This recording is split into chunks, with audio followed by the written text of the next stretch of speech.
एकजुट रहोगे तो कम से कम आगे तो काम रुकेगा। और ये लोग जो यहां से 100 मीटर दूर पे बैठते हैं, इनका काम तो मालाएं पहनना है। माला पहनानी हो तो तैयार हैं, काम इनके बस का कोई नहीं है। ये ना डकैती खोल सकते, ना चोरी खोल सकते, ना गुंडागर्दी रोक सकते। सुबह मैं आया तब से लेकर, ये मैं पहली बार देख रहा हूं, मैं सुबह 8 बजे आया तब से लेकर 12 से ज्यादा बज रहे हैं।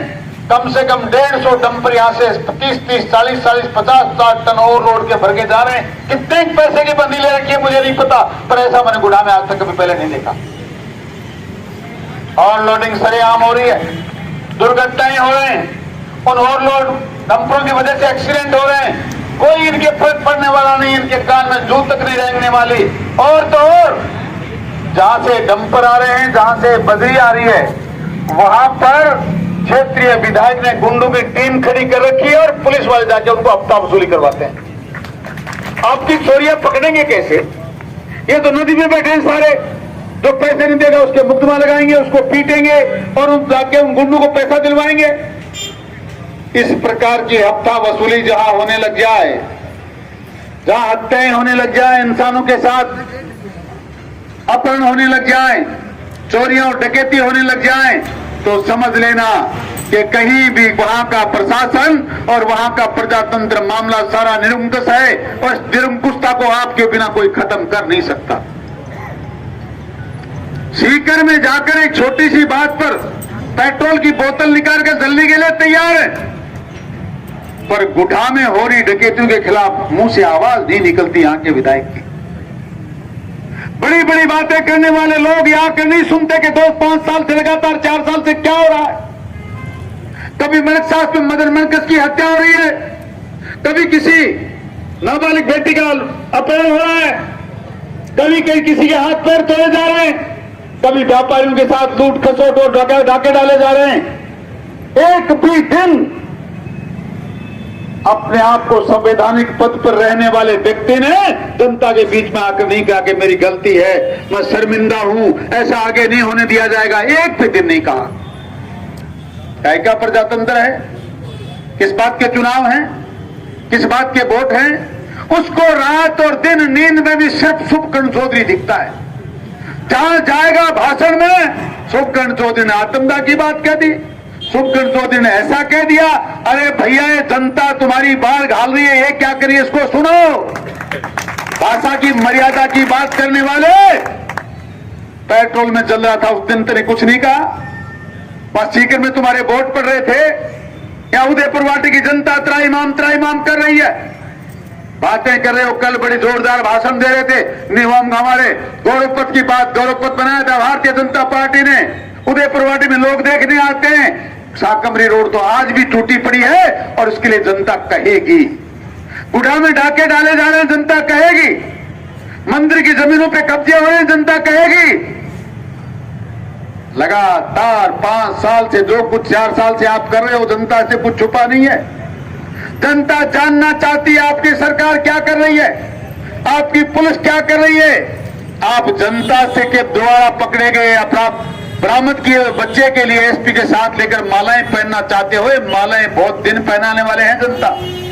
यह जनता न्याय करेगी, निर्णय करेगी, समय का इंतजार कर रही है। और वरना कान खोल के सुन लो, 1 महीना हो गया, इससे ज्यादा बर्दाश्त कोई कर नहीं सकता। आपकी सब पुलिस ने बार बार कहा हम 7 दिन में, हम 15 दिन में। यही बैठ के हमारी मीटिंग हुई थी। एडिशनल एसपी थे, डिप्टी एसपी थे, ऐसे तो थे। तो आप 7 दिन का टाइम दीजिए, पर आप तो क्या लोगों के द्वारा किए गए कामों के गीन मालाएं पहनने के लिए आपके पास फुर्सत नहीं है। वो भी आपने खुद ने ढूंढ दिया होता तो मानते, हम धन्यवाद तो देते। हाँ साहब, आपने कोई काम किया, किसी माँ का एक लाल खो गया था, उसको आपने ढूंढ के निकाला, वो भी गांव के लोगों ने निकाला। आप तो मालाएं पहनने जाएंगे, सारा का सारा लवाजमा डिप्टी एसपी की शक्ल किसी ने नहीं देखी, पार्टी वार्ड में जाके माला पहन रहे। और जनता से भी कहना चाहता हूं, ऐसे लोग, ये निकम्मे लोगों को मालाएं पहनना बंद करो। जनता में जिसने काम किया उनको धन्यवाद दो, उनको धन्यवाद दोगे, वो एकजुट रहेंगे तो कम से कम न्याय मिलेगा। चोरियां भी पकड़ी जाएंगी, डकैतियां भी पकड़ी जाएंगी। इसलिए जो हो रहा है जो होना चाहिए उसको मानने की कोशिश करो। काम जनता के लोग करते हैं, मालाएं आप इन गुंडों को पहनाते हो। ये सारे के सारे गुंडागर्दी में, चोरी में, डकैती में मिले हुए लोग हैं। जब तक इस बात को आप लोग कहना शुरू करोगे नहीं, तब तक न्याय मिलने वाला नहीं है।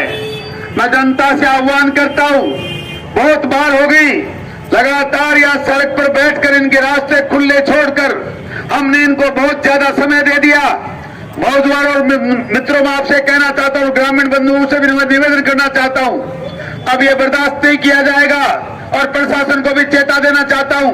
या तो आप कोई कायदे की बात करो, न्याय चोरी और डकैती को ढूंढने का कोई टाइम तय करो और अभी आप हमारे पास आके जवाब दो, वरना आज हम इस बात के लिए भी सोचने को मजबूर हो रहे हैं। आप कहीं ये सोचते होंगे कि कोई मुकदमों से डर जाएंगे या कहीं आपकी लाठियों से डर जाएंगे, तो जनता डरने वाली नहीं है।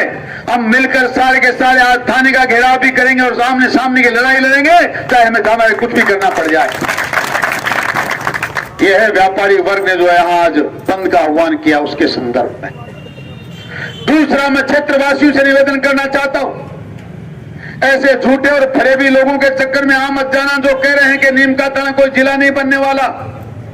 यह इनकी कोई ना कोई कुछ चक्कर की चाल है, राजनीति है। नीम का थाना को जिला बनने का प्रस्ताव अखबारों में छपा है, एडीएम के पास सारे कागज तैयार हो गए। भारतीय जनता पार्टी की सरकार में जब मैं आपका नेतृत्व करता था, उस टाइम एक प्रस्ताव बना था कि उदयपुर वाटी का आंशिक क्षेत्र, जिसको हम लोग पहाड़ी क्षेत्र कहते हैं, वही नीम का थाना में मिलेगा। ये मरुस्थलीय क्षेत्र झुंझुनू में रहेगा। हमारे यहाँ सरकार